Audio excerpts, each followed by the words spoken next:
সমঝোতার মধ্যে যুদ্ধের প্রস্তুতি, ইরানকে ঘিরে যুক্তরাষ্ট্র এবং ইসরায়েল এক ভয়ঙ্কর খেলায় মেতে উঠেছে। দর্শক, একদিকে ইরানের সাথে একটি যুদ্ধবিরতির সমঝোতা চলছে, অপরদিকে ইরানের পতাকাবাহী বিমানে হামলা এবং ইসরায়েল বাহিনী আবার বলার চেষ্টা করছে তারা যে কোনো সময় ইরানের উপর আক্রমণ করতে পারে। আবার ট্রাম্প তিনি বলছেন যে আগামী এক সপ্তাহের মধ্যে ইরানের সাথে একটা যুদ্ধবিরতির সমঝোতা হয়ে যেতে পারে। সবগুলো বিষয় কেমন যেন একটা ধোঁয়াশা সৃষ্টি করছে যে আসলে এই অবস্থায় আদৌ কি সম্ভব ইরানের সাথে যুক্তরাষ্ট্রের যে যুদ্ধবিরতি হওয়ার যে প্রস্তাবনা চলছে সেটা বাস্তবায়ন করা? বিষয়গুলো নিয়ে আমরা ভিডিওতে বিস্তারিত আলোচনা করব। চলুন আমরা বিষয়গুলো নিয়ে জেনে নেই যে আসলে কিভাবে কি হচ্ছে। দেখুন, যখন ইরানের সাথে যুক্তরাষ্ট্রের সমঝোতা আলোচনা চলছে ঠিক তখনই ওমান উপসাগরীয় অঞ্চলে ইরানের একটি পতাকাবাহী জাহাজে যুক্তরাষ্ট্রের নৌবাহিনীরা তারা আক্রমণ করে বসে আছে। অপরদিকে এই আক্রমণ করার ফলে যখন ইরানের পক্ষ থেকে তীব্র নিন্দা জানানো হয়েছে, তখন যুক্তরাষ্ট্রের পক্ষ থেকে বলার চেষ্টা করতেছে এটা তাদের ভুলবশত হয়েছে। আসলে কি ভুলবশত নাকি এটা অন্য কোনো কিছু? বিশ্লেষকরা মনে করছে যে একদিকে যেভাবে সমঝোতার আলোচনা চলছে, অপরদিকে ইরানকে সামরিকভাবে চাপে রাখার জন্য মাঝে মাঝে এরকম আক্রমণ করে তারা একটা ভয় ভীতি সৃষ্টি করার লক্ষ্যে তারা এই কাজগুলো করে যাচ্ছে। এটা পরিকল্পিত একটি পদক্ষেপ। কারণ সমঝোতার হওয়ার জন্য ইরানকে বারবার তারা একটা থ্রেট দিয়ে যাচ্ছে যে তোমরা যদি সমঝোতায় না আসো তাহলে আমরা আক্রমণ করতে প্রস্তুত। এরই ধারাবাহিকতায় ইসরায়েলি বাহিনী তারা কি করছে?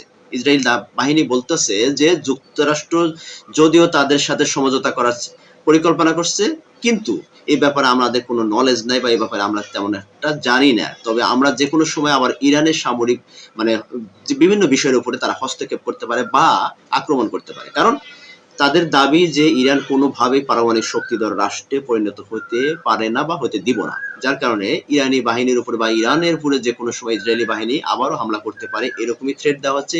ইরানের সামরিক শক্তিধর যারা কর্মকর্তা আছে সে সমস্ত জায়গা থেকে এই সমস্ত থ্রেট আসছে।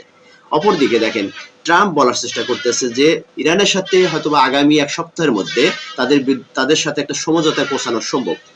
ইতিমধ্যে আমরা জানি যে যুক্তরাষ্ট্র এবং ইরানের মধ্যে যে সমঝোতা মানে স্মারক হিসেবে 14টি শর্ত নিয়ে তারা একটা স্মারক লিপি তৈরি করেছে। সেখানে স্বাক্ষর হইলে বা সেখানে কিছু শর্ত দেওয়া আছে, সেই শর্তগুলো যদি উভয় পক্ষ যদি সমঝোতার মধ্যে আসতে পারে তাহলে একটা যুদ্ধবিরতির মধ্যে তারা আসতে পারে।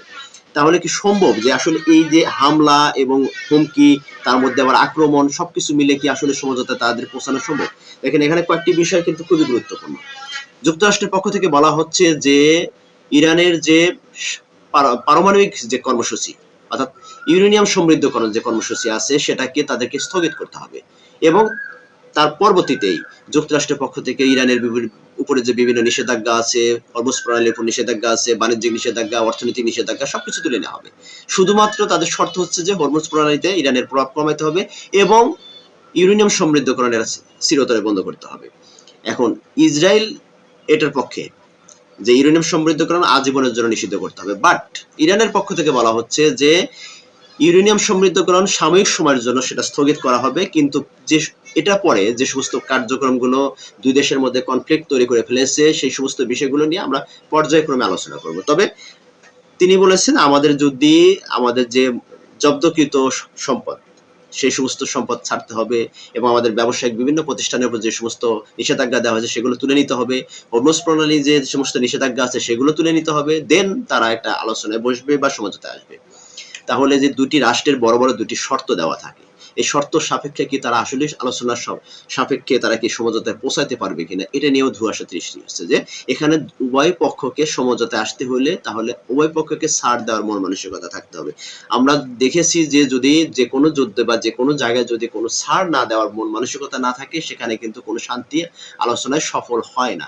তেমনি ইরান এবং যুক্তরাষ্ট্রের মধ্যে যে আলোচনা চলছে এই আলোচনাটা তখনই সফল হবে যদি যুক্তরাষ্ট্র তার যে শর্তগুলো আছে সেখানে যদি ছাড় দেয় এবং ইরানের যে শর্তগুলো আছে সেখানে যদি ইরান ছাড় দেয় তাহলে হয়তো দুটি রাষ্ট্রের মধ্যে সমঝোতা হইতে পারে। তবে সবচেয়ে বড় বাধা হয়ে যেতে পারে এখানে ইসরায়েল বাহিনী।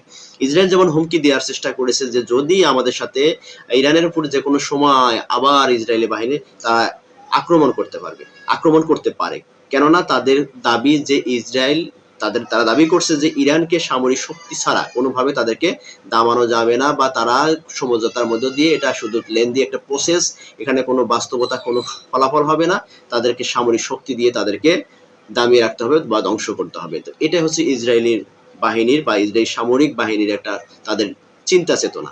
তো আসলে যদি এই ইসরায়েল বাহিনী যদি এই চিন্তা চেতনার মধ্যে থাকে বা এই নীতির মধ্যে থাকে, তাহলে কি আদৌ সম্ভব যে ইরানের সাথে যুক্তরাষ্ট্র বা তথা ইসরায়েলের সাথে তাদের যে যুদ্ধ সমঝোতা, এটা কি আদৌ সম্ভব? আমার তো মনে হয় না সমঝোতা হওয়া কখনই সম্ভব না। দর্শক, আপনাদের এই বিষয়ে আপনাদের কি মনে হচ্ছে যে আসলে এই যে দুটি রাষ্ট্রের মধ্যে যে কনফ্লিক্ট তৈরি হচ্ছে, তাদের ভিতরে যে একটা দ্বন্দ্ব তৈরি হচ্ছে, তাদের ভিতরে যে একটি সমঝোতা হওয়ার সম্ভাবনা, এটা কি আদৌ সম্ভব কিনা? আপনাদের মতামত অবশ্যই কমেন্টসে লিখে যাবেন। ধন্যবাদ সকলকে, ভালো থাকবেন, সুস্থ থাকবেন, আল্লাহ হাফেজ, আসসালামু আলাইকুম ওয়া রাহমাতুল্লাহ।